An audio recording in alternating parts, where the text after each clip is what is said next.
Good evening, everyone, and welcome to the Brian Crombie Radio Hour on Saga 960. A gentleman that I have respected in politics and business for a long period of time. Jamie Watt is his name. He's the executive chairman of Navigator Limited.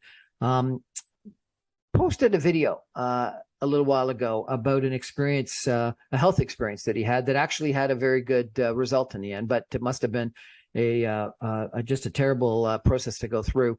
And I thought it would be really interesting because the video was so compelling to reach out and have him tell the story to all of you listeners. So Jamie Watt, welcome to the show. Thanks for having me, Brian.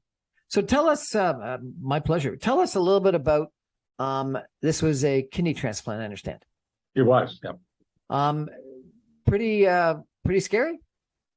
Well, Brian, I could talk about this for much longer than you or your listeners have interest. But when you have something called end-stage kidney disease, it takes you to a place. First of all, it can't be reversed, and you're on a journey to a bad place. And that bad place has three doors. Door number one is don't do anything and you will die. You can't live without your kidney. If you don't have kidney function, it's only a couple of days, and that's all it takes before you can't live. Door number two is to go on dialysis. Now, a lot of people, that's the only option that's available to them, and so that means it's a good option for those people. The challenge, of course, with dialysis, it's not particularly effective. You only get about 40 to 50% of your kidney function back. It's very disruptive to your life. For me, it would have been 20 hours a week at the hospital, which would have been very challenging. Look, like everything in life, if that was the cards you were dealt, I would have dealt with them. And then the third option is to have a transplant. The problem with transplants is that there aren't enough kidneys. So for most people, the waiting time to get a kidney from a cadaver is 9 to 11 years, depending on your blood and tissue type. And again, that's a long time. And so for most people, that means dialysis for that period of time because they can't wait. Their kidneys aren't functioning. And then if you really get lucky and you win the lottery of life, you have a living donor who's willing to give you one of their kidneys. And if you can do that before you go on dialysis, that's even better. That's really the platinum cure, which is no dialysis and a kidney from a living donor, not from a cadaver. Now, doesn't mean you don't sign your driving license because that's still super important, but this is better. And I won that lottery. And in March of this year, I got a kidney for my partner. And today I have a feeling of well-being of which I have no memory. So if you just think about that for a second, Brian, I can't remember feeling this well, ever. And it has just been, look, it's not a walk in the park. There's some shitty parts. I don't know if I'm allowed to say shitty on your podcast, but there's some shitty parts along the way. But what you get for it in the end is, well, put it this way. When you have to dream something, you have to imagine it, right? You can imagine living in that house and you can dream about it. You can imagine having a relationship experience, you can dream about it. I couldn't even have dreamt of the life I have today from getting that kidney. It's just amazing. Well, we're glad you got that. That's a wonderful gift from your partner.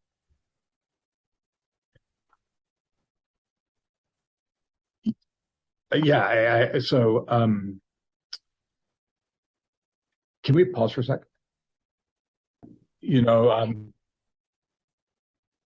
One of the things about having end-stage kidney disease is you go to a special multi-care clinic and you go every 3 months and they start talking to you about a transplant or about dialysis and they ask you to get ready for it, prepare for it. And of course you lie to them. You say, yes, you're on it. You've done what you're supposed to do and you haven't done anything. And there's a reason for that because you don't want to, come face to face with what's ahead. And so a couple trips go by and they said, what have you done about transplant? It's going to take a long time. And I said, well, this and that. And anyway, the doctor comes in and says to me, like, enough already. Like, this is nonsense. You have to get on this right away. And I was talking to my partner that night, and he asked, how the appointment with the doctor had gone. And I told him that he read the riot act to me, and he said it was time to get on with this. And without me knowing, he called the hospital the next day, and he volunteered to go in the program to see if he was a match. So I never asked him if he would do it, and we were a match, 6% chance, because people always think about it as that part. Are you a match? Are you a tissue match? Are you a blood match?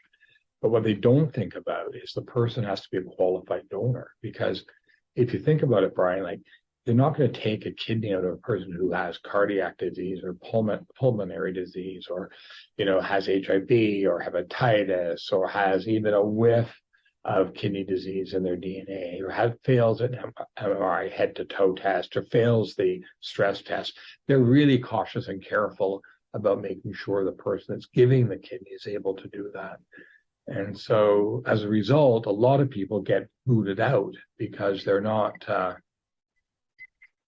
they're not well enough, or healthy enough, or they're not appropriate donors. So it's pretty amazing that it all worked out. It is unbelievably amazing, and we're very happy that it happened so well, and that you're doing well, and I presume he's doing well too. Yeah, so that's the interesting thing. It's a different journey for each person. We both like to talk not about the journey, but the destination. He calls it a vacation with mild discomfort. I think it was probably a little more than mild discomfort.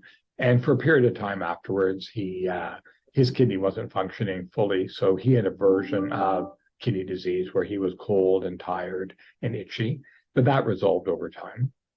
And so today he's perfectly fine.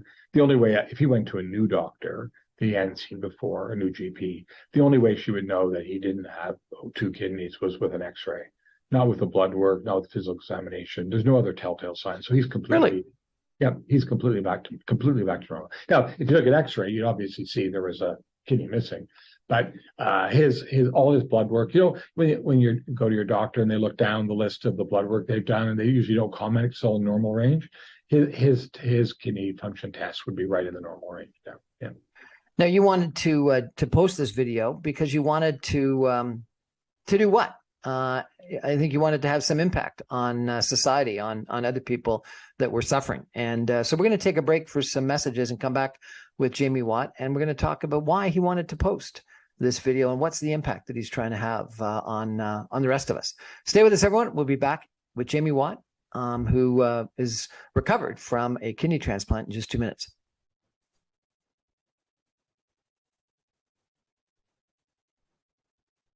Welcome back, everyone, to the Brian Crombie Radio Hour on Saga 960. My guest tonight is Jamie Watt. He is the executive chairman of Navigator Limited, a fairly well-known, sizable public affairs, government affairs, crisis management company here in Toronto.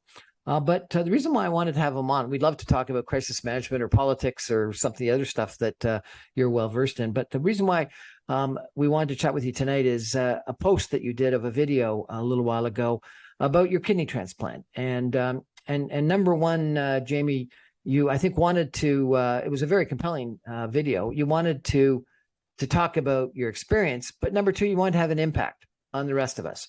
What is that? Why did you want to, publicize is the right word, but make public, I guess, is the better word, your experience? What's the impact you're trying to have? So, Brian, I know it's always risky to correct the host, but just before the break, you said I was recovering from a kidney transplant. But, man, I'm covered. And that's one of the wonderful things, is that it's not like other diseases that you have to recover from. I'm done. All my blood work is perfect. Everything is exactly where it's supposed to be. I got one of the top results that I could possibly get, non-age adjusted. And so I'm recovered, and it's behind me. And it's in the past. I was really sick. I was really, really sick. It took a Herculean effort to get me fixed up, but that's done. And so that means today it's not like I still have to think about it or worry about it. The only long-term thing I have to think about is because of the nature of the anti-rejection drugs I have to take for the rest of my life, I can't be in the sun. So that means in the summer wearing a hat, or if I'm on a patio, go and sit in the shade or something like that. But that's hardly anything. And other than that, no other, there's nothing else that would say I'm still recovering. I'm done. So anyway, that's just part of the miracle. And that's part of what I try to help other people get. So we talked earlier about the wait for a kidney being 9 to 11 years. And that's simply because there aren't enough kidneys. And there aren't enough kidneys because, first of all the people that are willing to donate their kidney when they die, a lot of them are not usable. Because you can imagine someone might sign their driving license and say, I'm committed to contribute to my organ, but if they have cancer or they have all kinds of other illnesses, their kidneys aren't usable. And so the number of kidneys that are available to people is so low that it's taking 9 to 11 years, even though there's not that many kidney transplants in Canada. So what we need to do is we need to get that number up. And there's two places to get that number up. One is from cadavers, from people who die. And of course, that is something that is so important. It generally amounts to catastrophic injury or something like that that makes those kidneys available. So there just aren't that many. The other way, of course, to do it, and in fact, the kidneys that perform better are the ones that come from living donors. And, when I think about it, other than standing in front of a shooter and taking a bullet for someone that's behind you, I can't think of a greater gift one human can give to another than to give part of their body, one of their organs. And if we can get more people to consider a living donation, then we're going to have more opportunities to bring that list down. Now, at the moment, there are two ways living donors can contribute. One is to be a match. And so my partner and I were a match. And that meant that his kidney was suitable to be transplanted into me. He was willing to give it to me. And in our system in Canada, he's able to give consent to that. Then it doesn't have to be your partner, because anybody that if someone is willing to give you their kidney, then the Medicare system will prioritize that, and they will provide that service. They will transplant one kidney to the other. The other thing that you might find is someone who's willing to give you a kidney. Let's say my partner was willing to give me his kidney, but we didn't match. And in that case, we have a very beautiful system. It's a round-robin system that takes place right across the country, where he might give his kidney to a woman in Antigonish, and her donor might give his kidney to somebody in Calgary, who might give their kidney to somebody in Sudbury, who might give their kidney to somebody in St. John's, who might give their kidney to me. And this round robin, which exists across the whole country, so no one is disadvantaged no matter where they live, takes the challenge with it. It takes about 3 years to get all those Jenga pieces of that puzzle to work. And so usually that means dialysis for those 3 years, which if you can avoid it, you really want to do. And you're saying that the typical match is only 6% probability? For a direct match, yes. So these round robins probably have to happen a lot of the time. Yeah, you've got to match, and then you've got to have the person be healthy enough and qualify to give. So it almost never happens. So it's actually winning the lottery. And so what I'm trying to do is I'm trying to get more people. Listen, I understand some people don't want to do it. They want to talk about it. I understand some people have religious beliefs where it's not appropriate for them to give their kidney. But, both Paul and I decided that if we could give a gift to anybody, it would be to encourage people to do what he did and have the experience that I had. And it's just, the results are so life-changing and so astonishing. Brian, they put the new kidney in. It doesn't go where your old kidneys are, halfway up your back. It goes in your groin. And so I have an 11-inch incision across there where they put the new one in.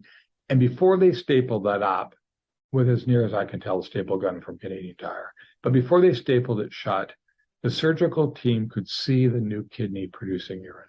It was working on the table of the transplant. And when I woke up out of the surgery, now listen, it's 8 hours of surgery. It's not as I said before, it's not a picnic.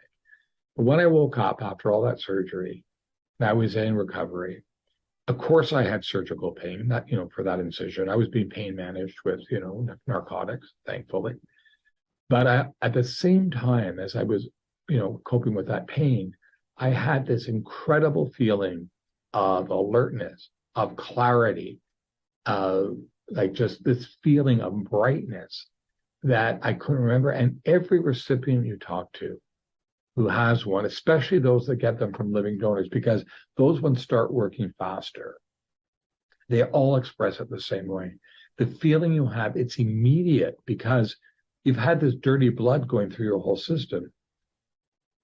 You probably know that kid's song, the knee bone's connected to the hip bone, the hip bone's connected to the thigh bone. Well, it turns out to be true. So when your blood is dirty, think of your kidney as a dishwasher for your body. And so when it's not working and it's sending dirty blood all through your body, every organ you have is not functioning well because it needs fresh, vibrant blood to do it. That's why our kidneys are so important. That's why you can't live for more than a couple of days without one. And so what happens, especially when you get a kidney from a living donor, you just get this amazing, amazing result. So if you were interviewing Paul instead of me, he would tell you if he had another kidney to give, he'd give it. He sort of needs the one he's got left. So that's a bit out of the question. We just need more people thinking about it. So you asked me, what is my goal? My goal is very simple. My goal is to have people who have to wait 9 to 11 years be able to wait less so they can feel like I feel today. And that's my number one goal. And then my number two goal is to, if they're anxious about it, if they're nervous, if they're unsettled, if they're worried, I hope I can instill some peace and some serenity and some contentment and being in a good place. The doctors are so incredibly good at it. The best place in the world, by the way, on the metrics to have your kidney transplanted is Toronto. There's no better place. Why? All the money you could pay to go to all these fancy places, they happen to be best. No, Toronto's not the best at everything. They're the best at kidneys. They do more of them. The KPIs are better. They're just better at it, hands down. What are the symptoms of the kidney disease? You say it's dirty blood, so it's what? How does it make you feel? So it has a number of symptoms, and those symptoms present differently in different people. So everybody will experience it differently. It principally manifests itself in two ways. One is a brutal, unshakable fatigue. You can't even describe the fatigue, and you can't outsleep it. You could sleep 20 hours a day, and it's a level of fatigue like people just don't experience. It's just brutal. You can't stay awake no matter what you do. I couldn't do long drives. I would have to have someone drive me. I'd have to pull over the side of the road. For example, I came home today to Toronto, back to the city from Niagara-on-the-Lake. I drove for an hour and 20 minutes. I would never have been able to make that drive before. And the second principal way it manifests itself is you're freezing cold all the time. Freezing. And so you will be perhaps having, let's just say, a jacket and you have some layers on, whatever, and you'd look in a restaurant and you'd see somebody in, a t-shirt and shorts, or you'd see a woman in like a really like a sundress or something, and you'd be like, your teeth would hurt because you'd been clenching them from being cold so long. You'd say, wait a minute, something is wrong because they're not cold and I am. And then the third thing that principally manifests itself is this itchiness that won't go away. And you'll find yourself absentmindedly, for example, being at a door frame, and you'll be rubbing your back on the door frame trying to, deal with the itchiness. So those are the three main things. Then on a biochemistry basis, there are two functions that they measure. They measure your kidney function, like how well is it doing? And then they measure this level of something called creatinine. And when you go to the doctor, for sure, when you get your blood tests, they're going to look at your creatinine level. They probably don't say anything to you because you're within the level. So you don't really have to understand what creatinine is. You just have to understand numbers. And 120 is normal. Anything below, so it's kidney dysfunction. So low is good, high is bad. So 120 and below is good. When I went in for my transplant, it was 486. Oh my gosh, that sounds pretty bad. But the punchline to the story, so yeah, 486 is insane. It's supposed to be under 120. The punchline to the story is I was 63 a week later, and I settled in at 65. So I'm half target today from Fantastic. 486. And that happened in a week, Brian. In a week. In a week. So the blood cleans up pretty quick. Cleans up pretty good. It's amazing. Why the itchiness? That's interesting. Well, because it's the blood trying to it's all the toxins that the blood isn't dealing with trying to expel themselves from your body. And how did you, like, you just felt tired and you went to a physician, they checked your whatever this measurement is? How did No, you find out I about it? didn't feel tired and go to a doctor. I just went to the doctor because it was my time to go to the doctor. And he says, what the F is going on here, your creatinine level. He said, are you feeling tired? And I said, yeah, I'm exhausted all the time. Well, I just thought, I'm getting older. I'm working hard. I'm doing a lot of things. I just thought I was supposed to be tired. And he said, no, we have a problem here. So it pops up. Like when you go to the doctor, they measure all these things and, they might say your blood sugar level is high or this or that. Well, that's how it popped up. And he saw this crazy number. And then we tried a few things and it didn't get fixed. So then you go and see a specialist and then you go on this journey. And the day you meet the specialist, he tells you that you're going to have a transplant, but you don't really pay attention to it. Really? So what's one of the other, I guess, recommendations from your experiences? Go see that doctor. Get those tests. Yeah, certainly one of the other recommendations is, especially as we get older, is it's so important to go for your annual physical and stay on top of these things for sure. Now you said dialysis was system, not. I know that we got a lot of problems with our system for sure, lots of problems with our system, and I don't make light of those. I don't think they're de minimis, but I can tell you something: when you're really sick, our healthcare system is unbelievable. I didn't wait 5 minutes for anything. The process unfolded. It was thoughtful. I describe it as sort of being beautifully Canadian. So here's a little insight. So it's a 9 to 11 year wait for a kidney, right? Based on your blood type. So if my partner, so his risk for needing a new kidney, God forbid, would be catastrophic injury, car accident, sporting accident, or something like that. And if he needs a new kidney, he gets the next available matching kidney in Canada. So, Mr. Crombie, if you've been on the waiting list for 9 years and you're number one and don't wait, you're getting the next one. Sorry, Mr. Crombie, you're now number two. Mr. Ferguson gets the next one because he gave.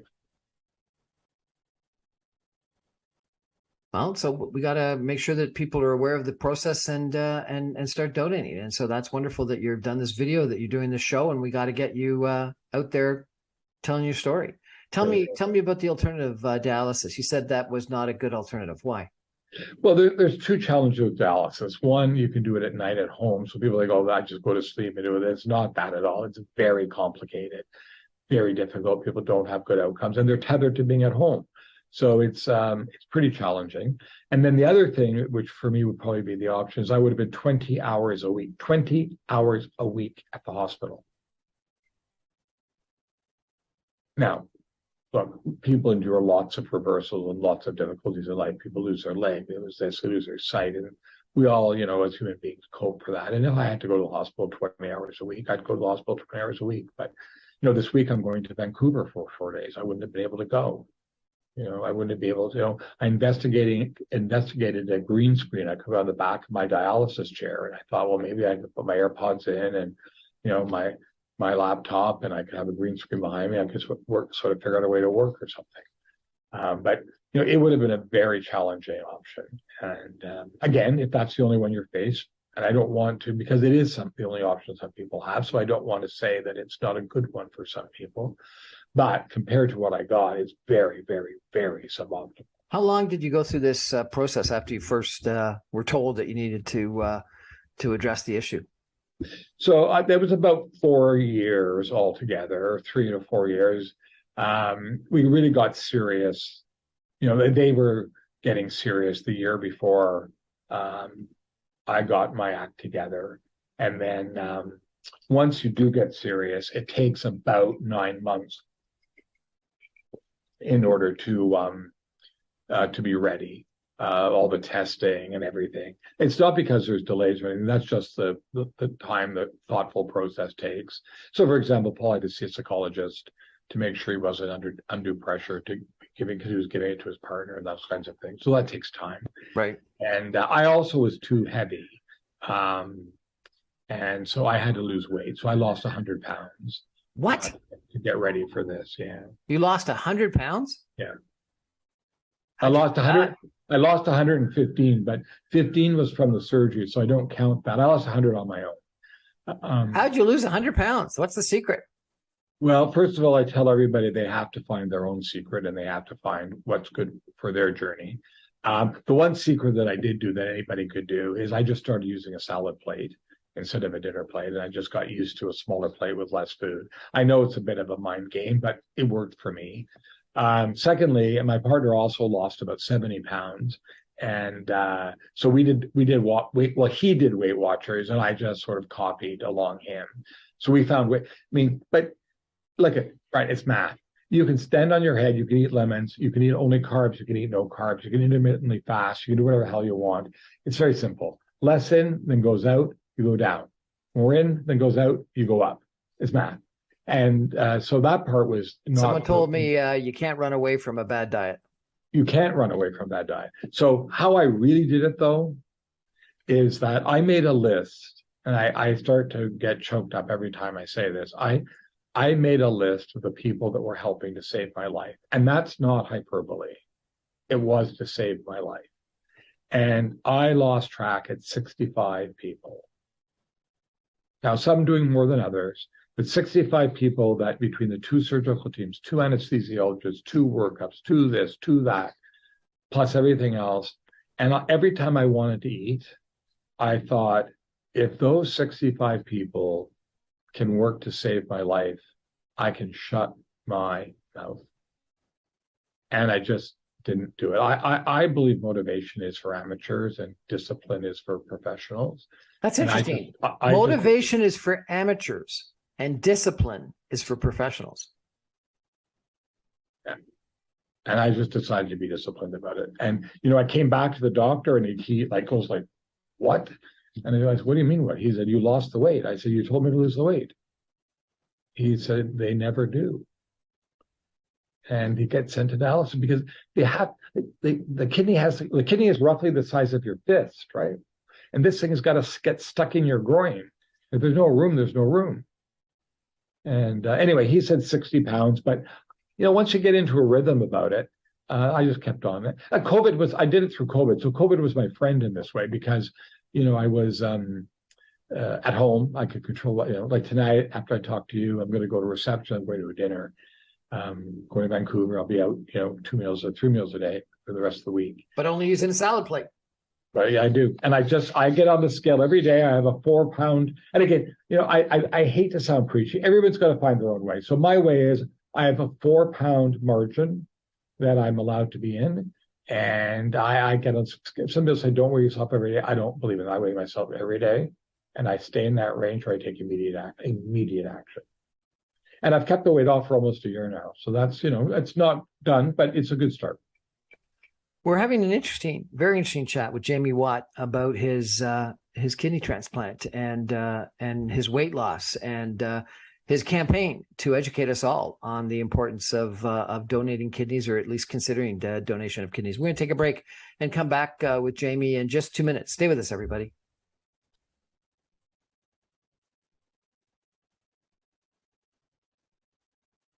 Welcome back, everyone, to the Brian Crombie Radio Hour on Saga 960. My guest tonight is Jamie Watt, who is the executive chairman of Navigator, a public affairs, government affairs, crisis management company that he runs and has run for numerous years. And I guess a couple of years ago, he came to was told that he had a problem with his kidney and he had to do something about it. He's lost 100 pounds, 115 pounds.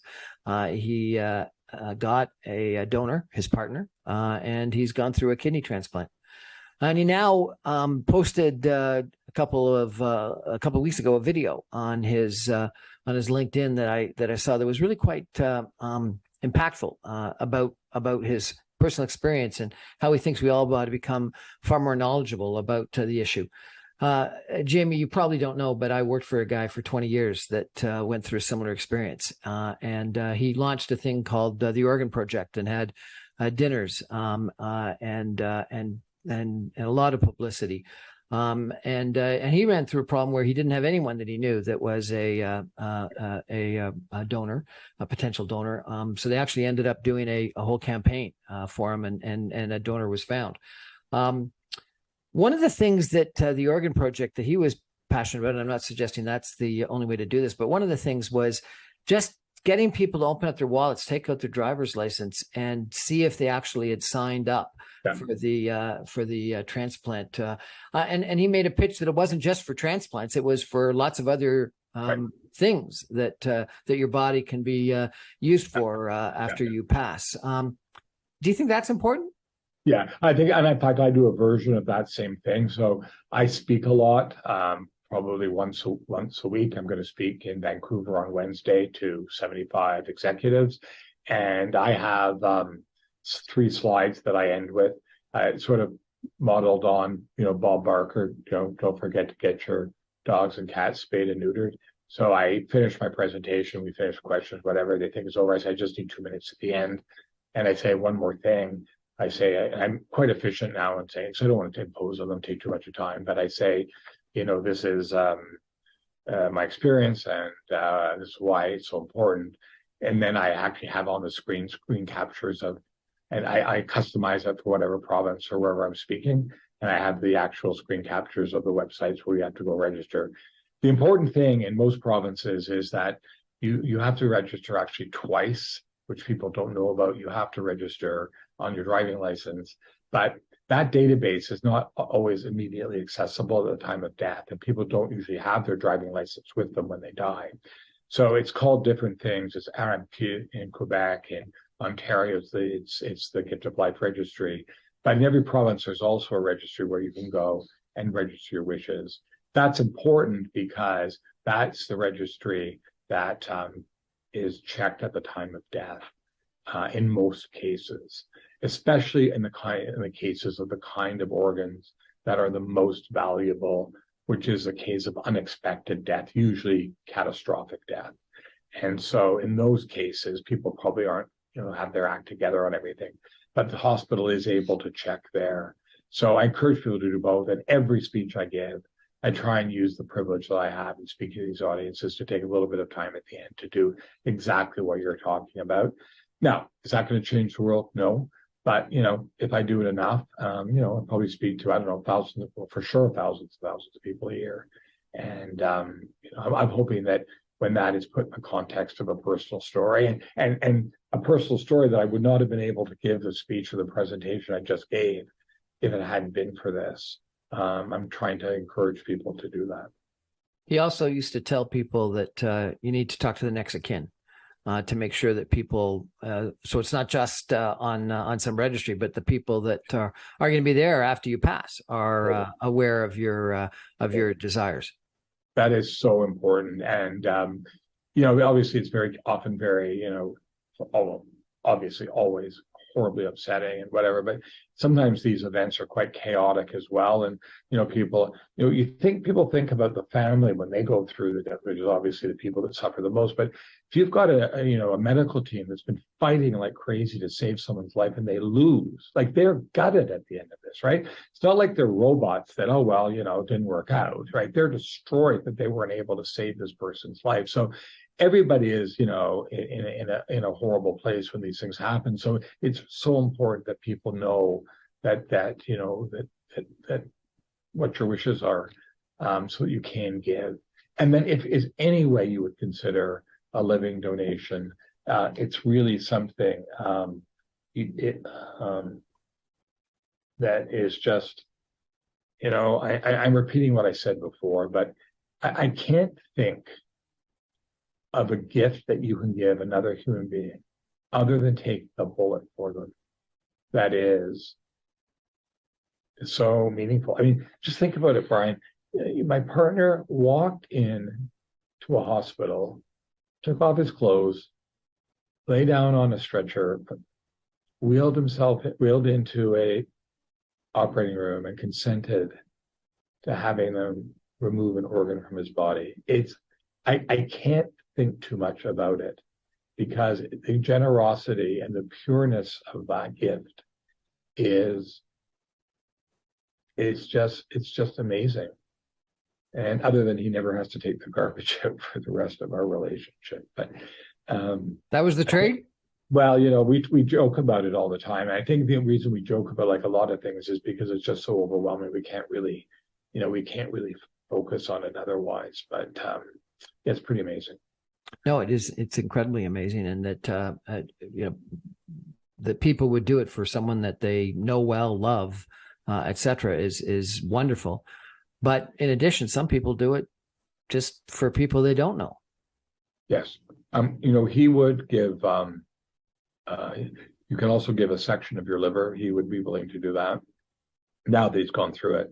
I think like we started that, this chat, Brian, we said it was like very overwhelming and scary. And obviously it was.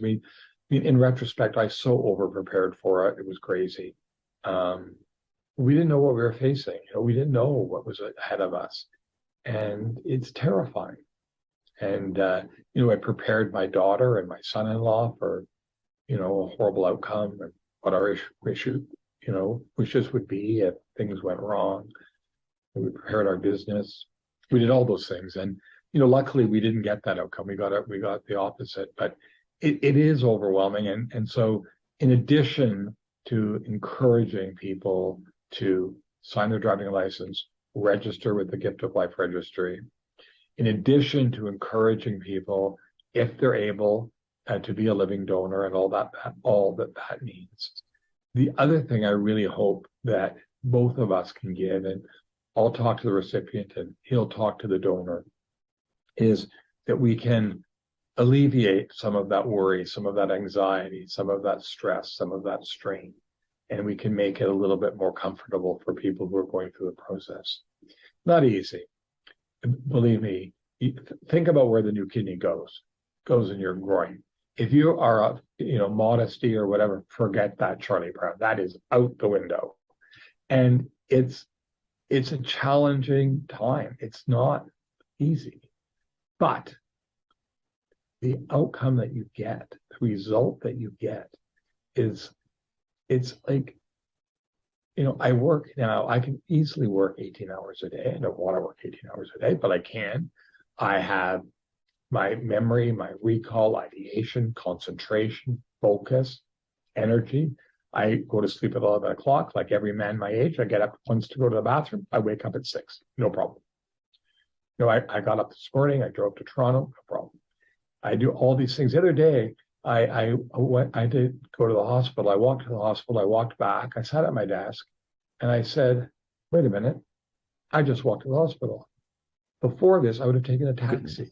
I couldn't have walked. And if I did walk, I know every single stool or bench along the way. And I would stop and I would go on my phone, but not pretending I would be doing email, but I would stop looking like I didn't need to do email. I could have waited until I got there. I couldn't walk that way. All the things like, my grandchildren, their house, their bedrooms, the 2 boys' bedrooms on the 3rd floor, I never went up there. They couldn't get up the stairs without so much energy, right? So I read them a bedtime story downstairs. And Jimmy, now I just fly. One of the reasons why I wanted to chat with you about this is number one, you've had this personal experience, obviously, and that's obviously important. But number two, you can have an impact. You're extremely well known in business. You're extremely well known in politics. You're someone that people look up to. Someone that people know. So you really do have an opportunity to have an impact on this issue. You've got a unique opportunity, and as I mentioned, I've known other people that have had a similar opportunity. And they've used their privileged position that they've earned because of hard work in whatever other facet of their life, but they've used that to do something for the general well-being of society. So the only thing I would add to what you said, which I agree with completely, is that I feel a stronger word than opportunity attached to it. And the word I feel attached to it is obligation, right? I think I was blessed in so many ways. Like we just start ticking the box. Number one, I had someone who gave me a kidney. It was a match. Number two, it was a really, really good kidney. It was a terrific kidney. Number three, I lived in Toronto. It's an accident of postal code, and it's the best place to get it done. Number four, I had family around me to support me and help me through it. Number five, I spoke English, which helped me in the system. Number six, I had some money, not millions of dollars, but enough money to pay for the things I needed. Number seven, the taxpayers paid, an enormous amount of money for it. Like you just start going down the list, it just never ends. And so I think if I had all that given to me, then I owe the universe something back. And that's what I'm trying to figure out what that looks like. I mentioned I'm doing my part when I do speeches. I don't think that's enough. I got to figure out. So whether, I read a book or I use my column or just what, I haven't got that piece quite right. But when you asked me to do this, I said yes. When they asked me for the video that you saw, that is a campaign where they're trying to celebrate the scars that people end up with. So it's called Great Actions Give a Mark. And it's to say that, when we have a scar, it's actually something to be proud of. It's a badge of honor. It's not something to be, ashamed of or to hide or whatever. And so we all show our scars, and both the donor shows their scars and the recipient shows theirs. And that's what and so at first, I wasn't too keen about showing my scar, given where my scar happened to land. But, I thought, what the hell? If other people can do this, I can do this too. And so I think it's one of those things where I agree with you completely that there's an opportunity. I think it's actually rises to the level of obligation. And that's something that I'm going to be thinking about for the rest of my life. I wake up every single day and I jump out of bed. I'm so thrilled about the prospect of the day that lies ahead, about how I feel. And it's something I got to try and give other people if I can. Well, I encourage you and congratulate you and thank you, because I think you have this unique opportunity to have a really beneficial impact on this topic. And so I hope you use that opportunity. And if it's an obligation, all the better. But I hope you use that opportunity. We're going to take a final break and come back with Jamie Watt in just 2 minutes. Stay with us, everybody.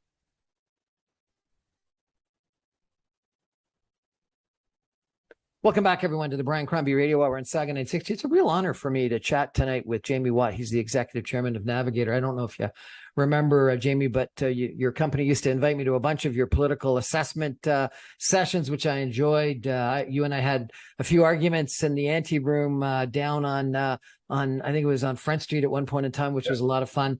Because you were a little bit more right wing at the time than I, and I enjoyed some of those conversations. But you've been very prolific, not only on this topic, but on lots of other topics of late. Let me ask you about some of, if I could, just since we're going to wrap up the presentation. Of course, absolutely. Let's have some fun. You posted a little while ago about America's anti-LGBTQ bills, and we had this horrific, instance in Colorado this past week, in which we don't still know, I don't think, what the motivation was, but it certainly sounds like it was a hate crime. Tell me about what you're doing there. Well, we've had such amazing success in Canada for equality for LGBTQ people. It was in my lifetime, not that many years ago, not even 30 years ago, but we were lobbying for employment benefits for our partners, and now we have not only equal marriage, but we have almost 9 in 10 Canadians supporting that. People say, we did a great job winning that. And I always say back, sure, I think we were clever about what we did. I think we did a good job, but we didn't win it, Brian. The people of Canada gave us that. And so that's what I think sets us apart from America, where this issue behaves very differently there. I think these rights are at terrible risk with the Supreme Court. I don't believe they're going to stop Roe versus Wade at all. I think there's no indication that would give anybody any comfort for that. And we have got to be very careful. So, but I don't think that this flows over the border. We have to be vigilant. We can't take anything for granted. But I think this is pretty settled in Canada now. And certainly as we look out in the out years is not going to change. We're not breeding new homophobes in the way that we used to. I hope you're right. A lot of people didn't think that a lot of the U.S. Anti-Semitism,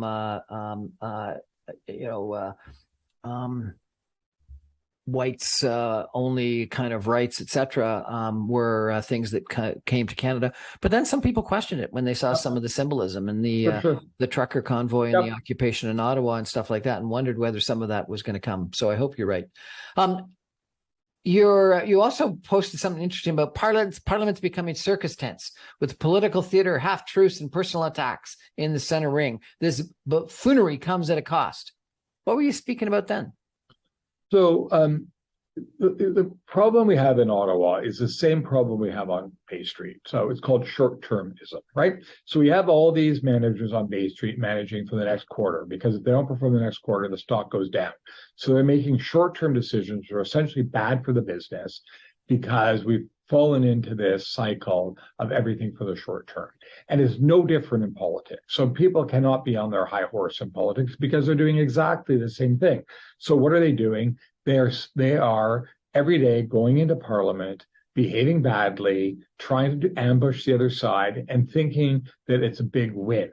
And they don't understand that the diminution of confidence in our institutions is not funny, and it comes at a brutal cost.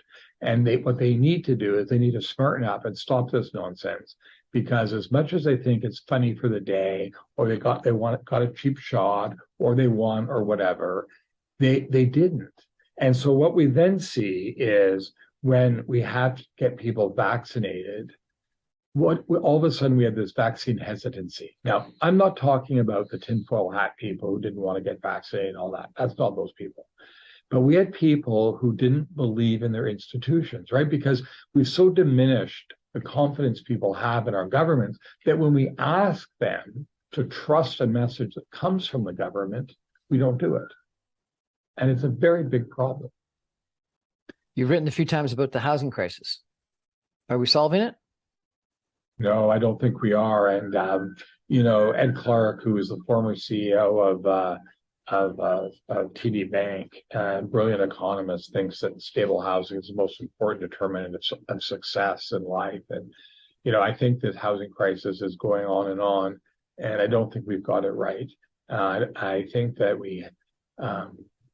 I don't know. I think that the interest groups are so entrenched so many different ways. I'm quite pessimistic about our ability to get it sorted, even on things that seem quite sensible to do. When it takes longer to get a building permit than it does to build the bloody house, I don't think that's right. I think you've met my two sons previously, and they at one point in time made a resolution to the Ontario Liberal Party policy conference that the voting age should be reduced to 16. And you've written that at every polling station, we should set up a box so that children can deposit their votes right next to their parents. Yeah, so this has been done in other countries. And if you look at one of the things that drives the participation rate, the rate at which people vote, and of course, the last Ontario election, it was absolutely the worst ever.